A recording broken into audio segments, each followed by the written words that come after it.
Bueno, esta es la parte 2 del vídeo anterior sobre la bajada del gasto público en Perú y cómo, de 7.000 millones, y cómo eso llevaría a Perú a tasas de crecimiento económico altas para poder construir carreteras. En este punto, pasados 5 años o por lo menos unos cuantos años de recorte de impuestos con equilibrio fiscal, Perú estaría construyendo sus carreteras para conectar las mineras con el puerto de Chancay de China, pero además podría equilibrar el balance de poder dentro del país, trayendo o tratando de llegar a un acuerdo de libre comercio con Estados Unidos, por medio del cual permitiría en cierto sentido la explotación de zonas mineras del sur del Perú,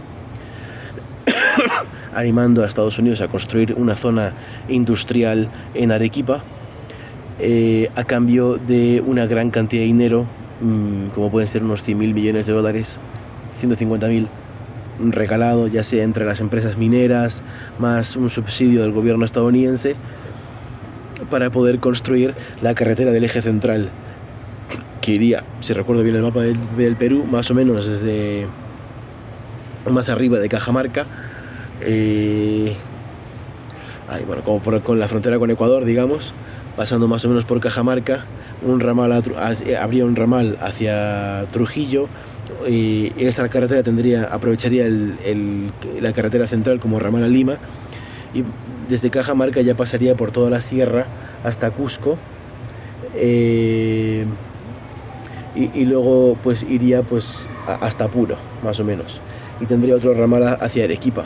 Entonces, esta carretera costaría más o menos unos 200.000 millones de dólares, y aún llevando al Perú a un proceso de explosión económica, recortando impuestos de forma significativa durante 10-15 años y elevando el presupuesto en carreteras de 8.000-9.000 millones que está ahora a 13.000 millones en 10 años, en 13.000 anuales.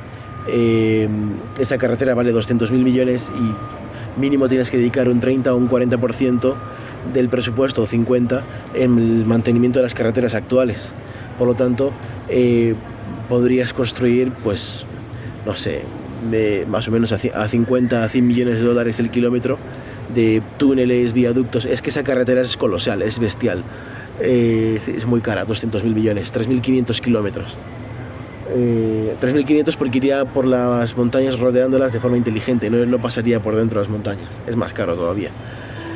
Y solo reducirías unas 7-8 horas el viaje, que está muy bien, pero no compensa para el tren, porque te costaría 800.000 millones o 700.000, o sea, una cantidad incalculable realmente. Entonces sería en este punto en el que, una vez finalizada esta carretera y obteniendo unos 100.000, a ser posible 200.000, ya sería un regalazo, que te permitiera construir la mitad de esa carretera, y luego vas añadiendo pues unos 10.000 millones en kilómetros al año en promedio, para construir el resto en 10 años.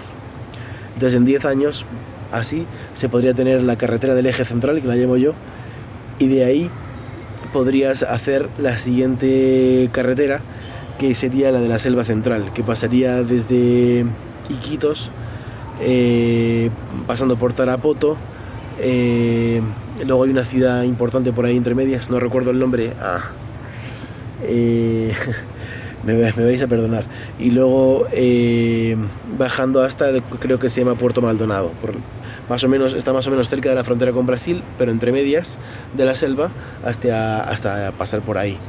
Entonces ya habría dos conexiones ahí, con Bolivia, por Puno y por la selva central.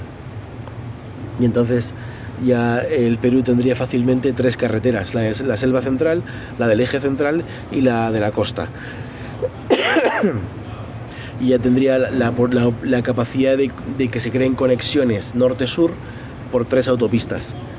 Y en este punto, esta carretera sería mucho más barata, creo que pues estaría por los 30.000 millones o por ahí, o más o menos.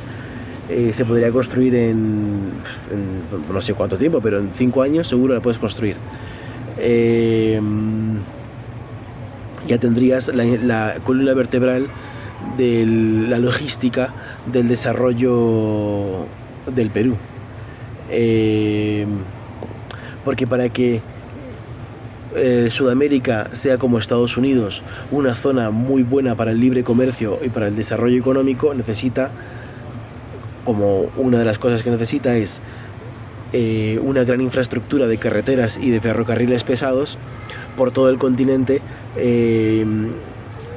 haciendo la gesta colosal de sobreponerse a los Andes, como gran escollo de unir el país para el libre comercio.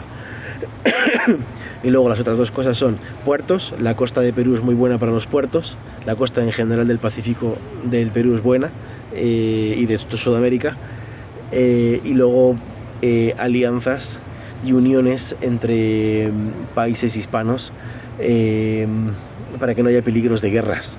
Eso sería fundamental, hacer algo así estilo Unión Europea, pero bien hecho, basado sobre todo en el libre comercio e incluso libre tránsito de personas, creando las condiciones básicas que tiene Estados Unidos para el libre comercio.